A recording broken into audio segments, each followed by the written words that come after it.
What's up guys, it's me Jeremy. After what was a somewhat disappointing patch 5.4, I'm happy to announce that I actually think patch 5.5 might seriously be one of the best patches of all time. I don't think I've ever seen so many buffs in just a single patch. Anyways, I'm here with my rundown and analysis of all the major changes in today's patch. Let's get started. Starting with the major champion changes, and there are actually quite a boatload. First off, Bard will be released in patch 5.5 in a bit after the patch goes live. He's a pretty awesome support champion with a really strong kit, so definitely check him out. In addition, Azir is getting a nice buff with the increase on the range of his soldiers by 50 and a slight base attack speed buff.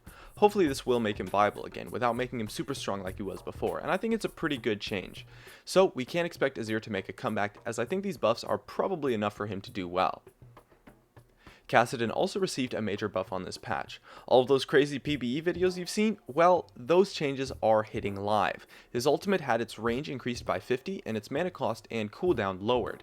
At rank 3 it actually has a 2-second cooldown with no cooldown reduction, so his late game is kind of terror now if it wasn't already.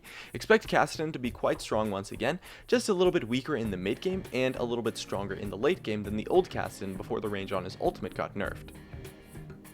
Nautilus is also receiving some major changes in the patch. His W does a bit less damage, but they are increasing the ratio on it and lowering the cooldown and mana cost of his E, which should help his clear speed quite a lot. Overall, it's definitely a buff, and I think it will be enough for him to definitely see some play in solo queue, but he still kind of has the same problems that will probably prevent him from being played on the competitive level. Nidalee got a nerf to her traps, which hurts her clear speed a reasonable amount, but I definitely think she will still be top tier, as the nerf isn't really that significant. Sion received a really nice buff in the lowering of his mana costs and an increase in the AD ratio on his Q. On what was already a top tier top laner, expect these buffs to be really nice, and he honestly might now be one of the best, if not the best top laner in the game after this buff, since he was already really strong and played at the competitive level. Skarner also received a major buff in increased base damages on both his Q and E.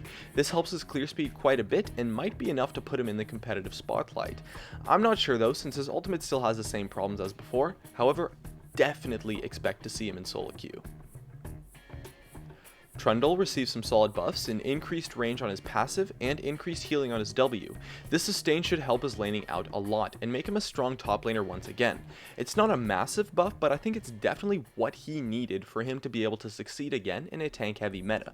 Whether or not the meta is actually tank heavy and is something that Trundle can succeed in is a different story, but he definitely now has the tools that he needs to do well, so expect to see him played.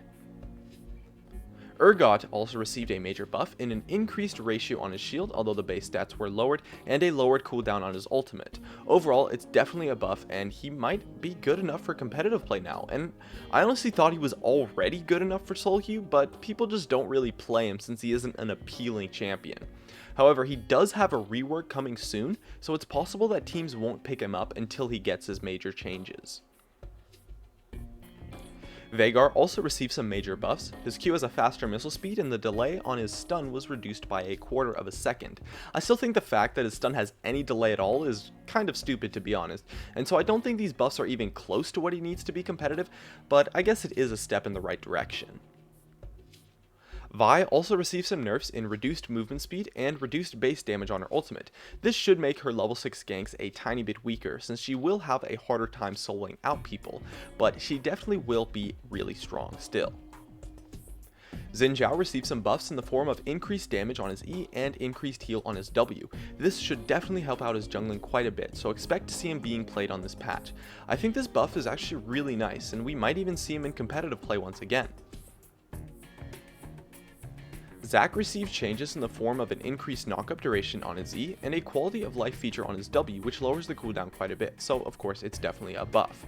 Overall, it should help his clear speed and ganking, but I don't think it will be enough for competitive play since he still does pretty much no damage. However, he will probably be played in solo queue now because the increased crowd control duration is really useful.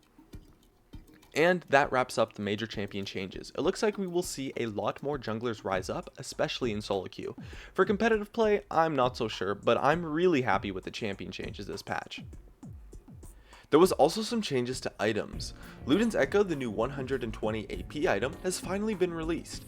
I think the item is pretty solid and helps out with burst quite a lot, and the passive is cool and the movement speed is actually really useful. Honestly, I'm not too sure how this will fit into the core, heavily streamlined AP builds that take place right now, but the 7% movement speed is actually really strong on a mid laner, and so the item has the potential to be really powerful. It's very possible that this item becomes the new pickup for any AP mid laner who wants to build a damage item early in the game, as the passive does help a reasonable amount with burst and the movement speed is super useful. There's also some new jungle items. Bami's Cinder, which now builds into Sunfire Cape and the Health Jungle item. It gives 300 health and a mini Sunfire passive for 1000 gold. It's intended to help the clear speed of tanks in the jungle, and it will, but only by a really small amount since the passive doesn't really do all that much damage. However, it is a nice change to tank junglers. In addition, Cider Hulk has replaced the old jungle tank item, Juggernaut. I think this item is reasonably better than Juggernaut, and the passive, comparable to Sunfire Cape and much stronger than Bami's Cinder, will help clearing jungle camps quite a bit. And all in all, it's a nice buff to tank junglers and a step in the right direction for jungle diversity. Raptor's Cloak and Xerath Portal receive some buffs as well, but the active still kind of just has no real major use.